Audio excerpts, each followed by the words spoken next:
Coming up next on Insights on PBS Hawaii, an in-depth discussion about the future of the Honolulu Zoo.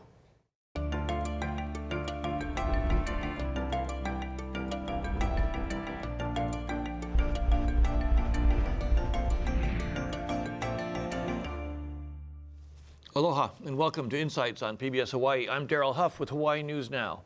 In 1915, the Kapiolani Park Zoo opened its doors with fewer than 100 animals on exhibit. A century later, the Honolulu Zoo is home to nearly 1,000 animals. But recently, the zoo lost its bid for reaccreditation from the Association of Zoos and Aquariums, better known as the AZA. Among other concerns, the AZA cited funding shortfalls and inconsistent leadership as reasons no reaccreditation was granted. Tonight on Insights on PBS Hawaii, we'll examine what's next for the Honolulu Zoo and the animals in its care. We always like to hear from viewers like you, so share with us your questions and comments by calling 462-5000 if you're on Oahu or 800-238-4847 if you're on a neighbor island. You can also watch Insights streamed live at pbshawaii.org. Just click on the title of tonight's show or find us on Twitter at PBS Hawaii. Now to our guests. For tonight's show, Baird Fleming is the director of the Honolulu Zoo, a post he's held since February of last year. Dr. Fleming was also part of the team of city and zoo officials who met with the Association of Zoos and Aquariums to address the zoo's recent loss of accreditation. Currently, Dr. Fleming and his team are working toward reestablishing accreditation, for which they can reapply in 1 year. Ken Redmond came to the Honolulu Zoo in 1991 and served as its assistant zoo director for 2 years before working as the zoo director for the next 15 years. During his tenure at the zoo, Mr. Redmond was instrumental in working with the Zoo Society to build the Keiki Zoo, the Education Center, and the zoo's veterinary clinic. And Kathy Gogel is the president of Animal Rights Hawaii and once served as the president of Honolulu Zoo's support organization, the Honolulu Zoo Hui, which has since become the Zoological Society.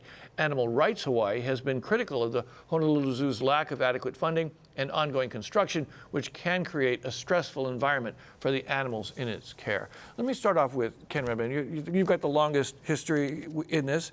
Why do we need a zoo? What's the important thing for our community in just having a zoo? Well, across the board, zoos across the country have 4 main goals, and that's education, conservation, recreation, and research. So that's primarily every zoo in the country. AZA zoos have those 4 main goals. So primarily recreation. It's a good outlet, and across the country, again, 130 million or more people visit zoos. Conservation is an important element, reproducing animals. So we have what's called SSP programs, species survival programs, for endangered species to retain about 95% of genetic diversity in animals. Now, Kathy will probably have some comments about that. Let me go ahead with that. Okay. Yeah, Kathy Gogel with Animal Rights Hawaii. It's interesting because I think there is this sort of dilemma people see in zoos. How do you parse that out? Well, first of all, because of the de-accreditation of the zoo, the SSP program is not going to continue as it has been. What's SSP? That's a species survival program. And a number of the animals that are either on loan to our zoo or we have on loan to other zoos are part of that program. But because AZA has de-accredited our zoo, those programs cannot go forward as you would expect. You know, we'll get back to some of the impacts of reaccreditation, but what I'd like to ask you is the existence of a zoo itself. Do you think it's important to the community that we have a zoo? We have a place where people can come see these animals? No. I actually don't. I think that the reasoning that zoos originally were built do not exist anymore. I believe that they are prisons for animals who have not committed any crimes. And even under the best of circumstances, these are wild animals that are not able to live a life that they would be able to in the wild. Don't you see, though, a value in it? I mean, my kids would never see any of these animals at all, probably, unless they went to some exotic place at great expense, and many kids certainly can't afford that. Isn't there some value in that? I don't really think that it balances out. There's some children who would really get that experience and really take it in and learn. But for a number of children that I've observed at the zoo, they're more interested in games and toys that they get at the gift shop, or playing or having lunch. They're really not taking in, and what I think they should take in to make it worthwhile. Thank you. And Baird Fleming, the director of Honolulu Zoo, how did you come to this, and why is being a zoo director important to you as a person? I understand you have quite an experience growing up. Yes, I grew up in Central America, actually, a place which is Honduras. Honduras at the time was known for being one of the poorest countries in the hemisphere. Also, it's still currently known as one of the places with the largest biodiversity in the hemisphere. And that combination of the two things was really interesting, because I grew up rearing orphaned animals, and that was an extremely frustrating thing for me. When I was 8 years old, I had my first pet river. It wasn't a pet, really. It was a river otter that was orphaned by some hunters. And that's when I first learned how to connect with these animals. Extremely intelligent, very, very animated, very easy to understand once you get to know them. And after a while, you realize that a lot of animals are like that. So it was more out of a frustration that I got into the animal field. And now, in response to what Kathy Gogel said, what do you feel the zoo brings to the community that's so important? Well, and that's really, it's an interesting beast, if you will, because I would love to have a world like what Kathy would envision, which is one without animals in captivity. I think that that's really the end goal. We don't want to have animals in captivity, and someday we hope to live in that utopia, right? But what I see that zoos bring to the table is the ability to create the connections that I was able to experience when I was 8. But it's once you have that connection, that's what inspires you to then go to the next step and go to the next step, and one day be somebody like myself or Ken or Kathy that can go out and really try to make it a better place, to where one day we can have a world where we don't need zoos, because everybody's getting along, everybody values the life of an animal, and everybody is protecting the wild places and the wild things out there. Ken, how important do you think that is, that people who see animals in a zoo, that will actually translate into saving other animals? Yeah, that's one aspect Kathy touched on, where she felt like perhaps kids go to the zoo just to play and run around. Education is such an important element. And I think Baird used the word connect. And that's the AZA newsletter. The title of it is Connect. Make that connection between animals and humans, primarily kids in some ways, but they're the future, of course, but also adults the same way. So I think education is such an important element, because that can translate right into protecting the wild, animals in the wild. We need the space. There's less and less space in the wild. More, what is there, 7.5 billion human beings? That's not much space left. So it's going to be very, very difficult to keep adequate space for the animals and keep them in the wild. Let me ask, Ken Redmond, when did you leave Honolulu Zoo? When did you retire out of there? Yeah, we can get into that story if you want a little bit later. What I'm curious about is, since you left, how do you feel about, how would you describe what's happened to the zoo? And I know it's not you, because you left, something happened to the zoo, but no. How do you feel about the condition of the zoo today, and how we got here? The same situation was about when I came in 1991. The zoo was in disarray then. And it's the same thing with accreditation, not adequate funding, and lack of support in many ways, understaffed. And so that's been a chronic problem. What did you do about that? Well, I turned to the Zoo Society because I was having trouble with this city administration. You know, they have a lot of things on their plate. And, you know, the zoo probably wasn't the highest priority. And so, no matter how much you tried, sometimes, you know, police, fire, ocean safety, whatever have, you know, naturally, they have higher priority. So I turned to the Zoo Society. And luckily, there were some very active and influential board members that took charge. And they instituted a capital campaign. Never had been done before because we had obsolete areas that needed attention. And the city graciously offered a 4-to-1 match, $4 from the city, $1 from the society. And you mentioned earlier, when I was there then, we managed to fund the veterinary hospital, the commissary food and preparation area, the employee locker and shower place, Keiki Zoo, and the education building.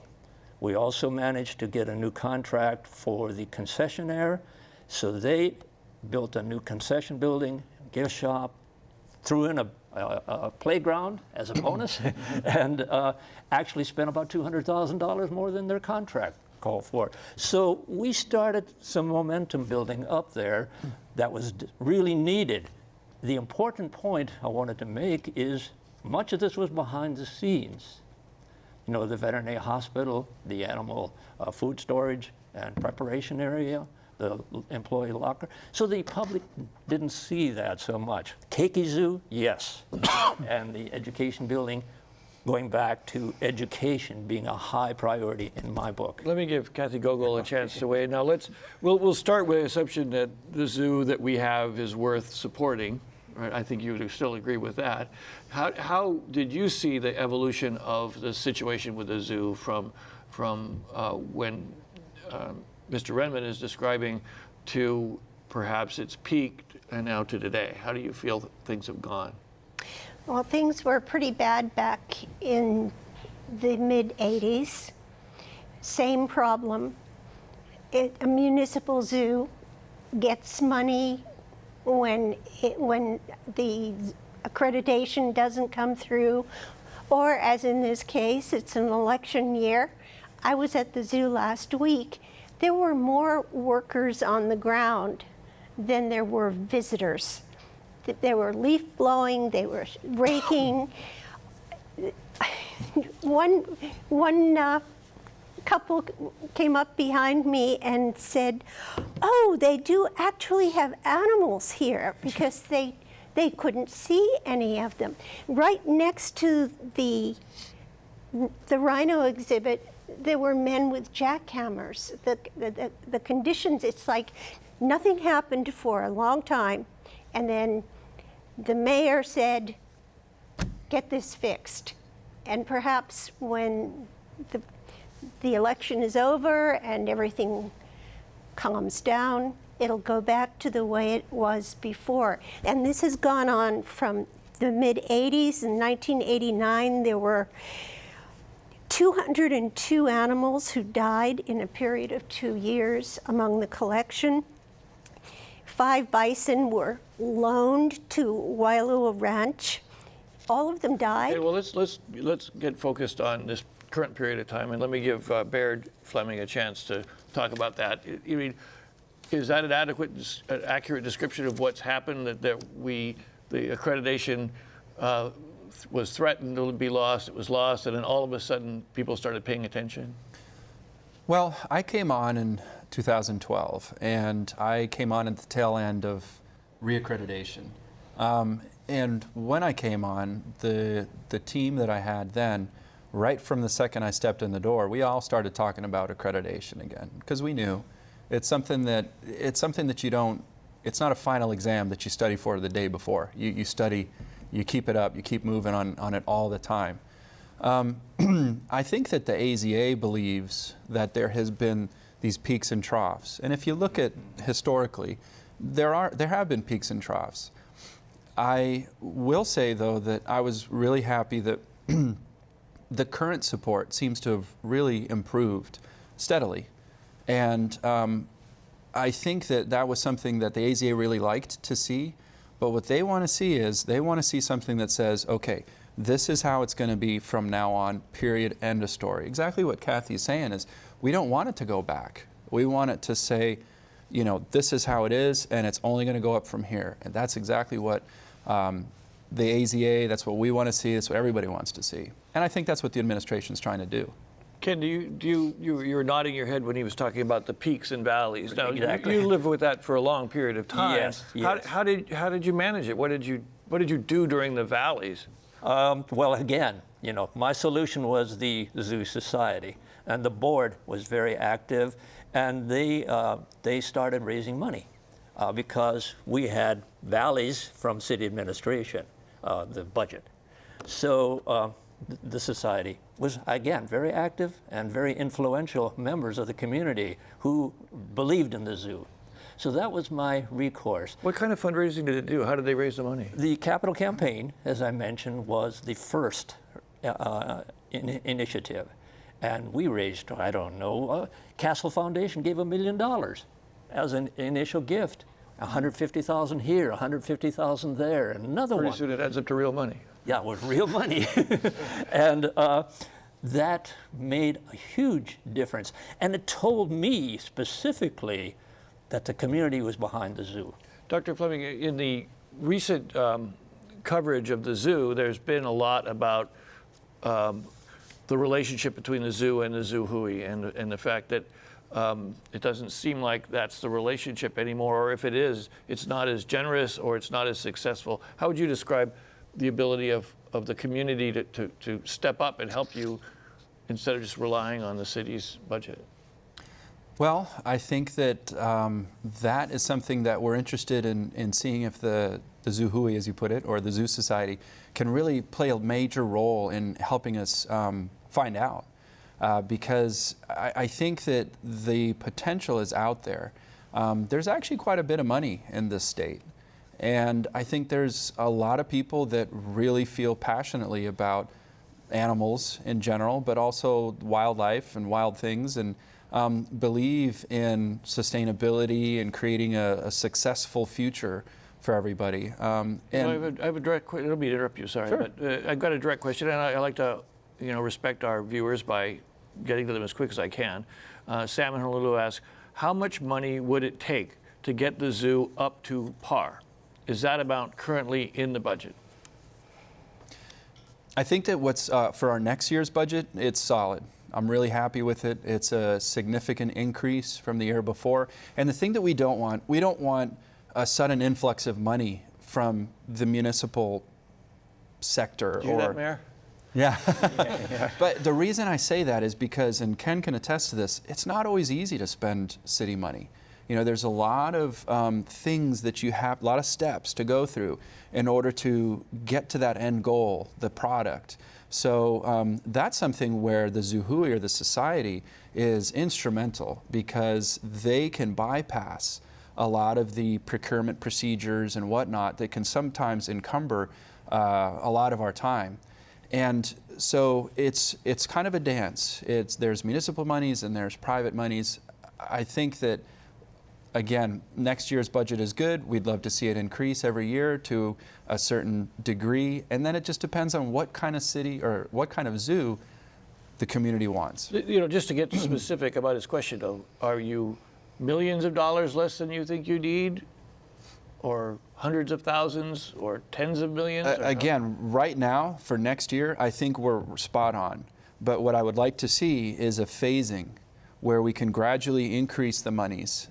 Because as we get the time and the monies, we can start slowly renewing. We've got a lot of parts of our zoo that are quite old.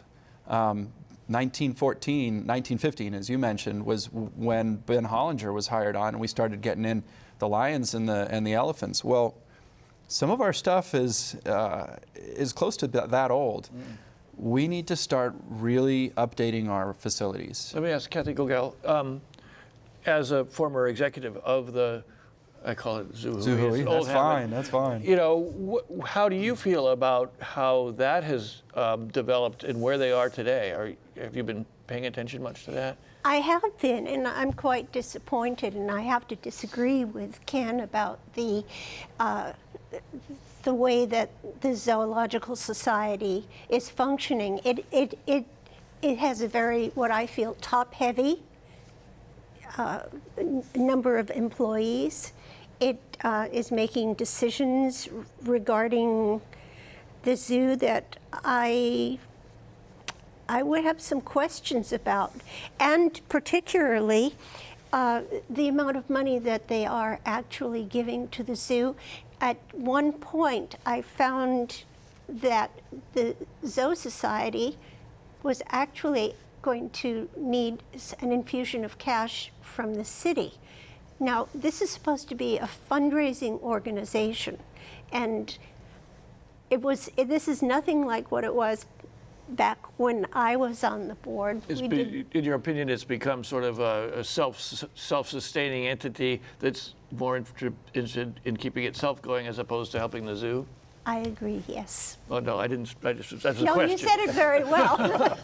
So Ken Redmond, I mean, your own feelings about, what the Hui was when the Zoological Society was when you were there, and today. Well, the Hui wasn't very active. I'll go along with Kathy at that time. I will disagree with Kathy on the points that she was just making, though. The Zoo Society, we didn't have many education programs, virtually none when I came. We didn't have a volunteer program when I came. We didn't have a research program, some of the elements I referred to earlier. So I turned again to the Zoo Society. They assumed responsibility for the education programs. And we went from almost nothing to very, very good education programs, in my estimation. Twilight tours, summer vacations, vacation adventures, any number of outreach, particularly outreach. New City Nissan donated a van to go out to schools that couldn't come to us. So education was the Zoo Society was in charge of education. They were also in charge of volunteers. There's over 200 volunteers, as I know now, at least I think, that come out and really help out where there's no resources for the city to provide. Let me ask Baird Fleming, how big a role is the Zoo Hui playing today? I mean, is it 10% of your funds, 5% of your funds, 1%? I mean, well, so if you're talking about actual cash contributions to the zoo, it fluctuates depending on the year, and it's gone all the way up to, 265,000, I think, when I got here in 2012, and it's gone down. But again, it fluctuates a lot. It usually goes anywhere from 5 to 8% of our total operating budget. Okay. Now let's get on to the point. Our viewers are asking us to talk about accreditation. So, Mary of IAEA, are we at risk of losing any animals due to the lack of accreditation? And Dr. Fleming? That's a good question, one that a lot of people have asked. So here you go. I have contacted all the zoos that we have animals on loan from. And so far, all the responses that I have gotten have been in the positive, saying, no, please keep the animals. We know you guys are doing a good job. And it's even better, they've even gone further, I should say, in that we are actually in the process of, part of the SSP that Ken was talking about earlier, for the African wild dog, SSP, most critically endangered carnivore on the planet, we are actually sending our male, our genetically valuable male, to a place called the Wilds in Ohio. And the Cincinnati Zoo is sending us one of their females for breeding purposes, because one of the things that we do when we are in AZA, and we're kind of pretending we still are in AZA, is that we are going to try to improve the genetics of the captive population so that it's a sustainable gene pool. So we're getting this female from Cincinnati. They're sending it to us. We're part of the program still. So not only are we not having to give animals back, but they're actually still sending us some. And let me ask Ken Redmond, Was the zoo accredited when you were there? Did you get accreditation, or was it always accredited during that period? Yes, we barely made it when I came. And it's 5 years. Every 5 years is the inspection.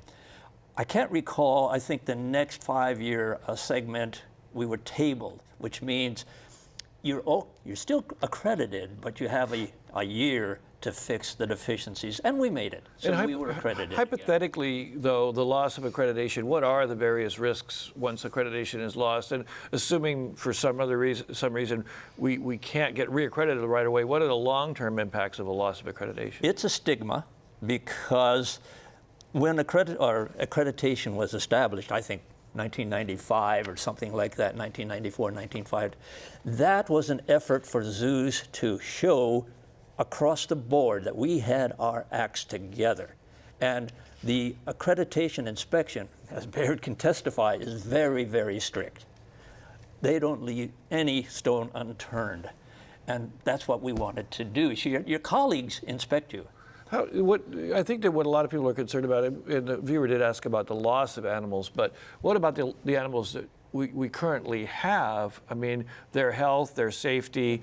I was reading a little bit of the accreditation report, and one of the things it mentions very specifically was the condition of the elephant enclosure and so on. I mean, do you end up in a place where people won't send you new animals, or that some other organization might come in and say, you're not adequately taking care of your animals? Is that kind of no? Is that different from accreditation? I don't agree with that. I will agree with what Kathy was saying here quite some time ago, and what Baird was saying as well. We have an obsolete zoo in many ways. Many of our exhibits are obsolete. To my way of thinking, cage is, a 4-letter word. It's profane. And we need to eliminate cages and build naturalistic habitats so the animals can live lives approximately like they live in the wild. We can't duplicate the wild totally 100%, but we can make it as best as we can so that they are living a natural life as best we can. And if, as an example, the chimpanzee habitat is very large.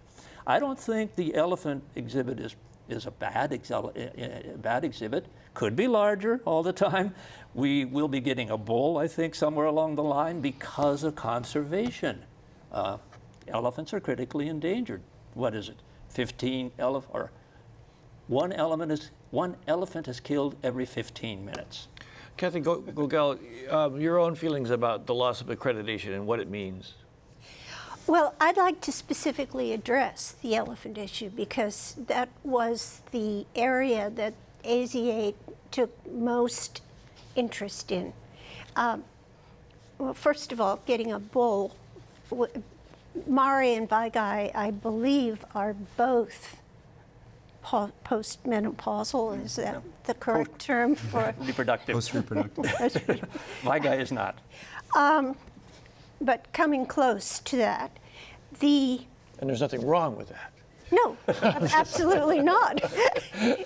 But the point of bringing in a bull, which is an extremely dangerous thing to do, especially since the new elephant exhibit doesn't provide enough shade. The pools are full of, well, I would call it fetid water. They're clean. There's chlorine in them. The zoo was actually cited for not providing enough potable water for the elephants when they're on exhibit. So they're out in the hot sun and they can't get a drink of water. And until very recently, they have been using free contact. I understand that they are now at protected contact? Restricted contact. Restricted, which is a new word that It's the new AZA term. Well, I would have to disagree with you. AZA may be saying that it's the same thing, but it's a little bit different. I observed one of the elephant keepers putting Vaigai and Mari through paces a week ago. And they were being made to stand on their hind legs, wiggle their ears, kneel, bend down. Some behaviors you have to train an elephant so that they can have their feet looked at and their mouths, etc. But what I saw was coming pretty close to circus tricks. Okay, we're going to interrupt for just a moment so we can remind our audience that tonight on PBS Hawaii, we're examining the Honolulu Zoo's loss of accreditation and its future. We'd like to hear from you, so please call, email, or tweet your questions and comments. Call 462-5000 or 800-238-4847 if you're calling from a neighbor island. And let me give Zoo Director Baird Fleming a chance to respond to that. First of all, are the elephants going to be okay? The elephants are great, actually. We have a mentor from the San Diego Zoo who comes down and every now and then and actually inspects. The first time he came down and he looked at our elephant exhibit, he said, wow, this is actually a really good exhibit. It's really nice. We have a bull side for bull elephants. We have a cow side for the cow elephants. I remember that was quite an expensive investment, as I recall. Yes, it was. Yes, it was. But if you look at the old one, built in 1947 by the Army Corps of Engineers, probably has more rebar than cement in it, and you look at the new one, it's a massive improvement. And the new one is really modern. I will say that Kathy does have a point. We didn't have enough shade, so we wanted more shade. But what happened? The Zoo Society actually helped us get 2 new shades. So with the assistance of Jurassic World, thank you Universal Studios, and the Yoshimoto Foundation, we were able to erect these 2 nice, beautiful shades that are 32 feet in circumference. And it was an unfortunate circumstance that it took as long as it did, but we actually, there was a Star Advertiser piece that came out and cited that thing about the insufficient potable water, but it was really funny because the picture that they used was actually the new potable water that we had installed. So there's plenty of fresh water for them to drink in every single one of the enclosures. We are still going to add another one just to make really sure that they have plenty. They do have enough shade. We do use restricted contact, and actually I really have to commend my elephant crew, because when AZA came in and they looked at our facility and they looked at the elephants, they said, you know what, guys, there's no way you are going to make your internal deadline of being restricted contact by January 2016. We're going to have to talk a little bit more about what restricted contact and all that Sure, is later sure, on. But yeah. we talk about the future. But let me give Ken Redmond, former director, when you're a zoo director and you've got all these things that pull and tug at you, you have people who, everyone wants to see the elephants and the chimpanzees, and nobody is all that excited about the ferret or whatever. I don't even know. You'd be surprised. But I mean, how do you make decisions? How do you set priorities as a zoo director about where to put your resources? First, you've got to take care of everything. Right. But then how do you then choose what to move forward with? Well, it's a decision of what's the top priority. As I said earlier, we had top priority for a veterinary hospital. People didn't see it, but it was what we had was terrible. It sounds like something that's kind of essential. Yeah, it's very essential. And the food preparation, it was rat infested, the old one. Got a new one, dynamic. People didn't see it. So those priorities, they solve themselves. You learn what you need to do there. Selecting animals, primarily you have a master plan. So we have an African savanna, so you try to put African animals in it. The proper animals. We have a master plan. So when you build new exhibits, you select the proper animals that fit into those geographic areas.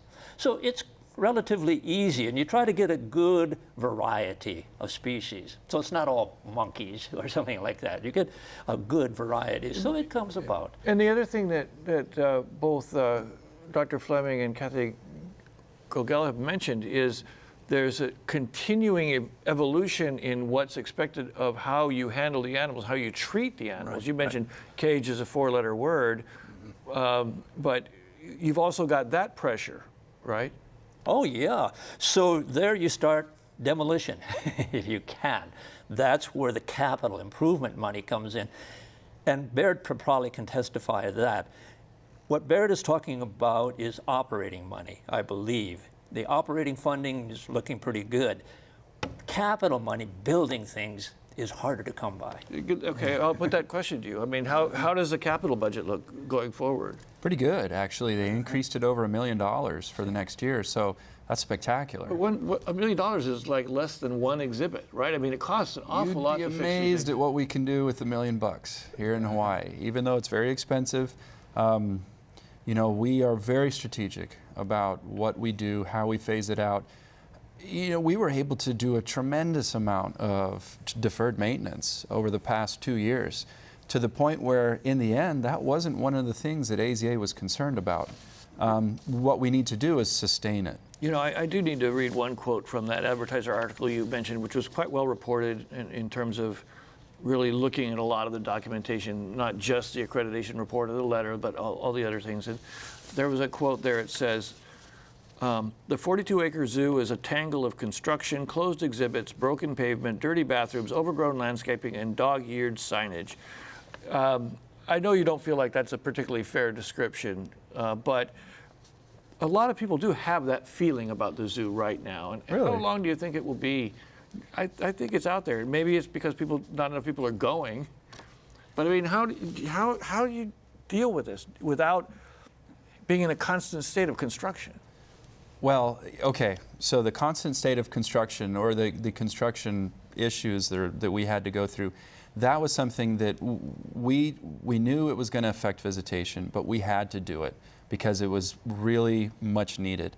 But if you go there today, as a city, we pulled together, and we got DFM, or excuse me, not DFM, but the DFM guys went out there, and every single asphalt surface in the Department zoo, of Facilities maintenance, Okay. yeah, they redid all the asphalt in the zoo. So there aren't cracked walkways and stuff like that. We redid all the signage, so there aren't dog-eared signs. You know, I think one of the comments was there was chipped paint on the ceiling in one of the bathrooms. That was true, and I saw that just a few days before they got there, but it was a patch that was this big. So, you know, we painted it, but that's great. So what's the experience like now, do you think, for people going, are there enough animals? My understanding is that the zoo is looking much better than it has in a while, and that's great. Is it looking as good as it could? No, it's not. What are we focusing on? I hate to say it, but we always try to focus on two things. First is human safety, and the second are the animals. And it's not, there's no priority to either one of those. I mean, we really put a lot into the animal welfare. So we want to make sure that if we have an animal, then there's questions that we have to answer. Why do we have that animal in captivity? If we can't answer the why, then what are we doing with it? Why is this animal in captivity? That's really important to us. Can we adequately sustain it? Can we take care of it properly? Do we know the husbandry needs? Do we know the medical needs? We have to be able to understand the complete package if we're going to keep an animal at the zoo. So does that mean that in order to balance all these things, you may have to give up or let some exhibits go and focus more on animals that are proper? What it means is if we have an animal that we feel we cannot, and this is something that we're doing right now, we do audits of all our sections, and we're starting one up actually this month, or June. We go through and we look at every single animal. We say, okay, for this animal, what's the welfare situation like? Are we taking care of it properly? Do we know the husbandry? Do we know everything that we need to know about this animal to maintain it properly?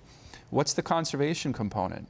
Because if we have an animal in captivity, there has to be a reason, and that reason has to be an educational and conservational impact to the people that come to the zoo. Not just cute. It's not just cute. We don't go for cute anymore. I mean, recently we had we're all about conservation now. So we kind of had everybody sit down and included everybody at the zoo. And we said, guys, where do we want to go? We decided we wanted to be a conservation entity. So the reason we exist is for conservation. Let me bounce something off of Ken Redmond. And so hearing what he's saying, it's an interesting thing that I think most people would have a little trouble wrapping their arms around. If you follow that philosophy, how different does the zoo become over a period of time? Not that much different. Mm-hmm. I will throw in, to me, and I said it earlier, education is part of that element. Why are we there? Well, we're conservation for sure, but we need to convey that message to people why we are there. We are conserving the animals, and we're going to tell people exactly why we're there and make these animals important to them. You know, let me throw a question out to Kathy Gogel. That we have someone call, and I know this goes into sort of what you want to talk about. What kind of impact does the construction have on the zoo animals is one question. And the other one was a question directly directed at you is, you know, rather than just attacking the zoo, why don't you support it and, you know, help it grow in the community? Okay. Those are kind of two separate questions, but I wanted to give them both to you at the same time. Okay. Well, why don't I answer the second one first? I tried supporting the zoo. I served on the Zoo Hawaii board for 6 years. I find that a municipal zoo that depends on the vagaries of politicians does not have a viable future. And I honestly think that the animals should be sent to sanctuaries on the mainland, and that the land that is part of the Kapi'olani Trust should be used for, well, Bob Jones said something about this a long time ago, back in the 80s. Just give me the general idea. Okay, he said that why do we have animals from all over the world here when we are the endangered species capital of the world? Why not turn the Honolulu Zoo into a place that shows our endangered birds, our endangered plants? The Hawaii plants. The Hawaii Hawaii plants, yes. Okay. And that I think is the answer. Let me ask Baird You had another Fleming. question. Huh? You had another question for Well, me. the other one was whether the construction is bad for the animals, but Oh, you think the absolutely. zoo is bad for the animals. So, Well, let me ask Baird: is the construction rough on the animals? What do you do to keep the animals from getting stressed out by all that? There's a lot of planning that goes into construction. You don't just have people come out and start building stuff. You have to be able to mitigate any of the potential negative effects. That's very important. So if it means relocating animals, stuff like that, yeah, you absolutely have to do that. And I will add that I love that idea. In fact, we're actually pursuing that idea of trying to bring in more Hawaii, because we are we're not the Hawaii Zoo, but we're one of the only 2 zoos in Hawaii. And if we are the extinction capital of the world, then we have an obligation to try to help at home here. So spectacular. Yeah, we're actually in the process of doing that right now. Let me ask Ken Redmond. You know, the thing about the location of that zoo is right next to the biggest tourist resort area that we have, walking distance for 5 or 6 million tourists a year. Has there been a lot of thought given to, you know, why can't that be the deep pocket that ultimately supports the zoo? I mean, do we reach out to try and get those folks, or has it become sort of an isolated school buses coming? No, it's an excellent location. You know, as you said, all those tourists coming in. So, to my mind, the Hawaii Tourism Authority should be investing in the zoo. The Hotel Association should be investing in the zoo, because they're providing another asset for their visitors, and it's within walking distance. What about simply we marketing? should have 1 million visitors easily a year. How does it compare to what you actually get, or what we get now? When I last 7. left, it was 600,000, something like that. 650. When I came, it was 300, something like that. So, another thing that Kathy Gogel has brought up is kind of get rid of it, use the land for something else. I mean, that's come up every once in a while, or move it. Oh, yeah. Can you do all that you hope to do on that relatively small piece of property? Oh yeah, absolutely. But I think a major component of that is also, if we are a municipal zoo, which we are, then the community kind of gets to decide what is it that we want to do.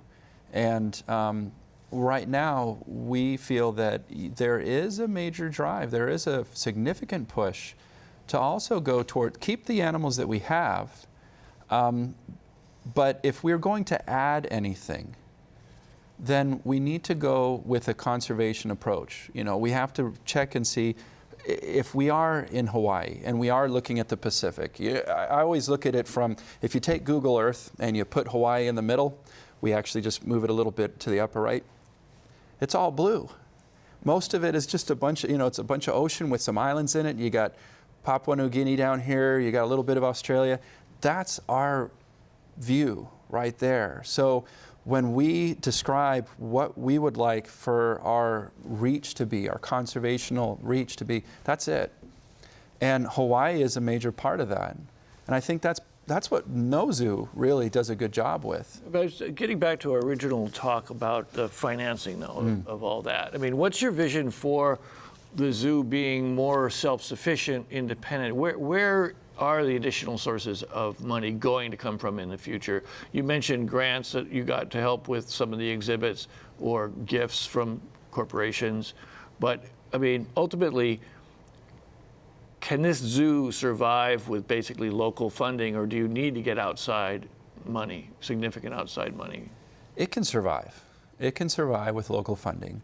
We just have to get into the modern era of how zoos are operating nowadays. So, I mean, we are so lucky that we're the 4th most visited attraction in the state, I believe, right after Polynesian Cultural Center. And if you look at the advertising that they do versus the advertising that we do, it's amazing that we do as well as we do. 60% of our visitorship is walk-by. They walk by the zoo and realize through the banyan trees, they see that there's a zoo and go, hey, let's go check that out.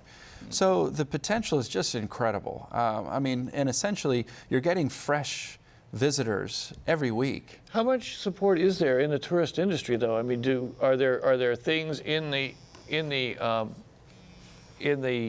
hotels or on the street corners that say, hey, the zoo's this way? Not right now. But that sounds like something fairly simple. Absolutely, I agree. But nobody's pursuing that? We're working on it. We're working on it. How did you attract the tourists when you were there? Were not successful at attracting the tourists? Not any more successful than that.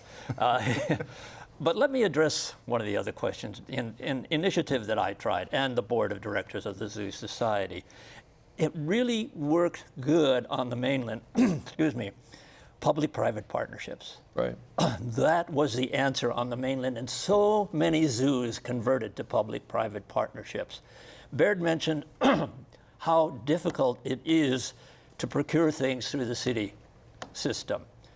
The Pittsburgh Zoo once did a survey, and they had to pass through 27 desks to buy a banana.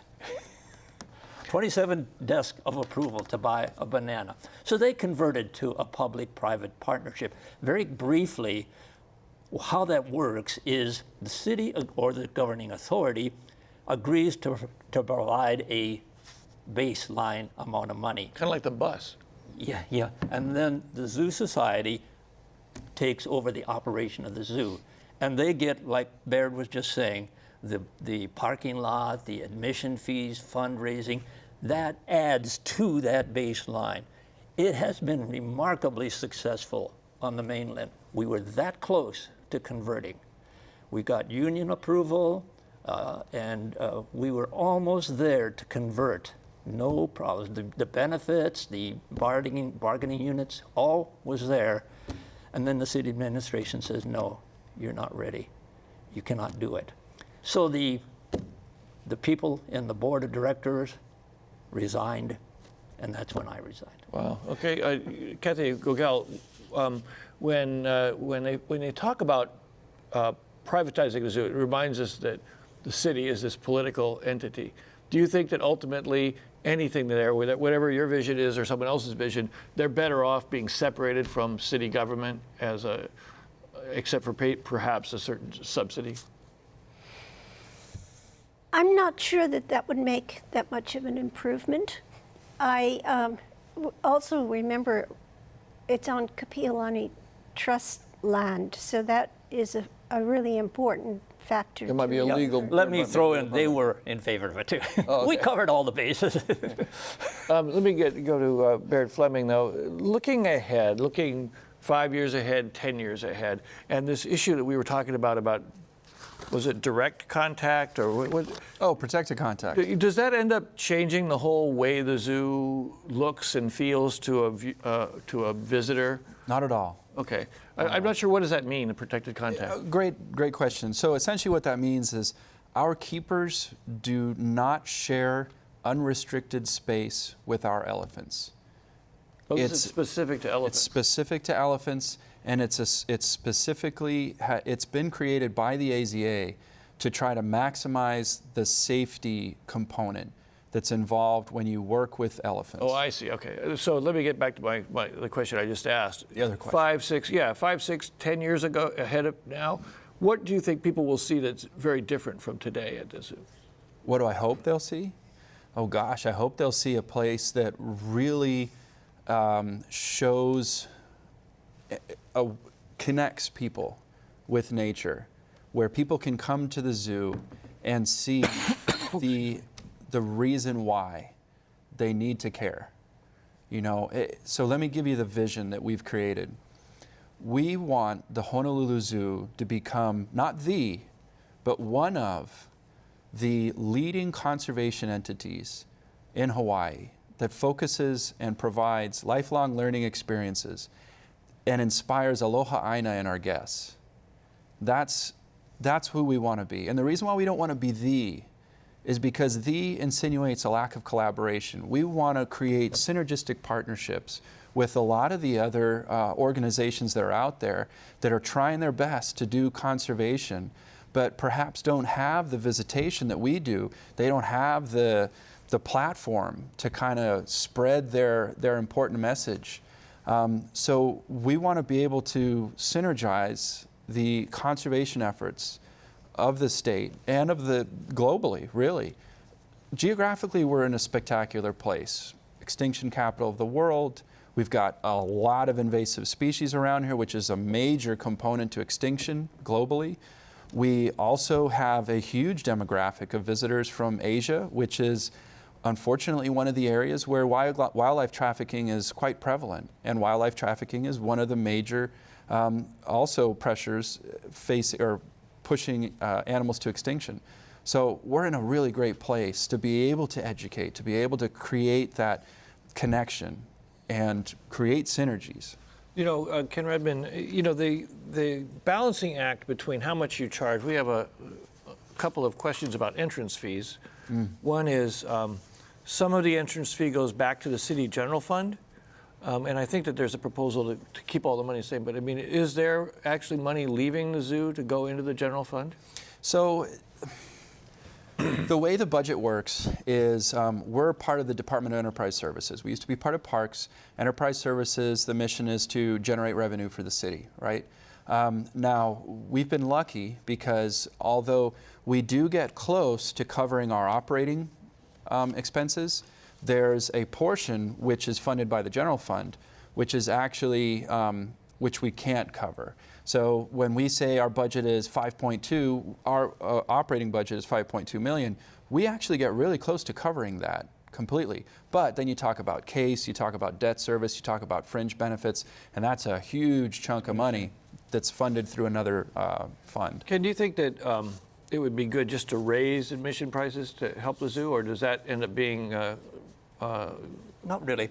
No. My objective always to have the public feel that they got more than they paid for. So you got to make sure that what your, if you want to say your product, if you want to use that word, there is much more valuable than what the admission price was. I don't want to charge them $36 to go to the zoo when it's a $22 experience. No, I don't want to do that. But if I can get into another element, and I don't. We've got about 2 minutes. Yeah, I know, I agree, and I wanted to get that in before. And I agree with Baird. My objective was, because you were asking on this, to build a tropical zoological garden. Because all the zoos on the mainland, all the cities have a zoo. Why do they come to ours? Because it's different. It's a tropical zoological garden. So when you come through that entrance, wow, you have Hawaii as your first exhibit. And yeah, Kathy, you want Hawaii endangered species, but you also want to show the invasive species that has been detrimental to our environment. Yeah, some of the best tropical gardens I've visited were on the mainland. I know. Let me, a couple quick questions. We've only got a minute and a half or so left, and I think a lot of people want to know from the zoo director, what about the hippos? What about the hippos? When are the hippos. Yeah, you know, we've got a great new filtration system that we've put in. We're going to tweak it a little bit. Once we tweak it, we're actually going to be moving Louise back into her home. She's in actually the old elephant exhibit right now. We turned it into kind of like Willy Wonka's chocolate factory for a hippo, relocated her over there. And then actually when we bring her back, we've found some zoos that are willing to, we'll only be bringing one in, but another female. We'll be shipping in another female to join the Louise. Okay, great news. Thank you. Thank you for all of you. We've run out of time. I want to remind our audience that coming up next week, the Hawaiian Islands are called the endangered species capital of the world, as we've been discussing here today. We are home to 10,000 threatened species and 44% of the rare plants in the nation.